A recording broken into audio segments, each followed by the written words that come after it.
All right, federal authorities have made it very clear today that this man was arrested with the help of the Muslim community. And with us now is the Executive Director of Tampa's Council on American Islamic Relations, Hassan Shibly. Mr. Shibly, thank you for coming in here.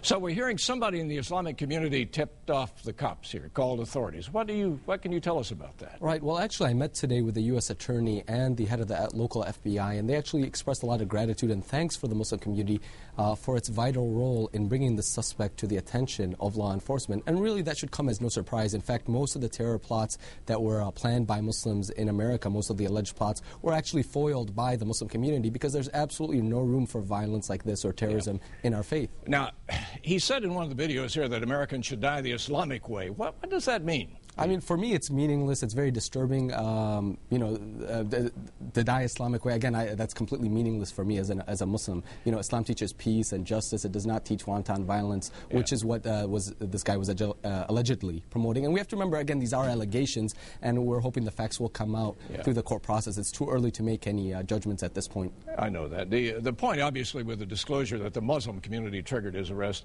and he doesn't represent anybody else in the Muslim community, that seems to have been made very clear today by everybody involved in his arrest. But he is Muslim. He's not a Baptist or a Methodist. Where do you think he got the inspiration to make threats like this? I mean, the FBI made it clear that he was self-radicalized. And, I mean, he seemed to be a disturbed individual. He was actually outcast from the Muslim community. He was banned by several of the mosques. And it was the mosques that brought him to the attention of the FBI. So clearly he speaks for nobody but himself. I mean, Anders Breivik, who killed 80, 90 children in Norway, did not represent Christianity. Likewise, if these allegations against this individual are true, he doesn't speak for Islam any more than people who commit crimes of other faiths speak for their faith. I mean, there's extremists in every faith, and a majority of terrorist attacks in the United States are not done by people of the Muslim faith. Now, since he was posting threats on the internet here and talking so much to every other person about it, as a budding terrorist, he obviously was not a very good one. He talked too much. Now, do you think there are other young Muslim men like him out there who could be easily self-radicalized just like him? I mean, I think there's a problem of any youth that could potentially become radicalized, whether it's to commit terrorism, to commit gang violence, drugs, crime of all sorts. And I think the Muslim community is working with other communities to prevent radicalization, to prevent people going into drugs, to prevent people going into crimes. I think this is a community effort, and we need to work together to really help these individuals, the youth, before they go down the path to radicalization or to drugs or to crime. You know, over the years, Mr. Shibly, the Muslim community has been criticized for not coming up and stepping forward and singling out those just like this man here.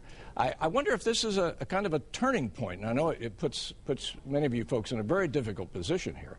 Well, I don't think it is a turning point because I think the Muslim community has been very vocal in condemning terrorism. It has been very vocal in reporting those who were afraid, maybe engaging in acts of violence. But I think it's a turning point in the way it's covered because, unfortunately, a lot of times the Muslim community just doesn't get the credit it deserves. Yeah. Again, most of the terrorist plots that were foiled by the Muslim community when a Muslim member was a suspect. Well, know that we appreciate it. Hey, my pleasure. Thank you. Yes, sir. Thank you very much for coming in.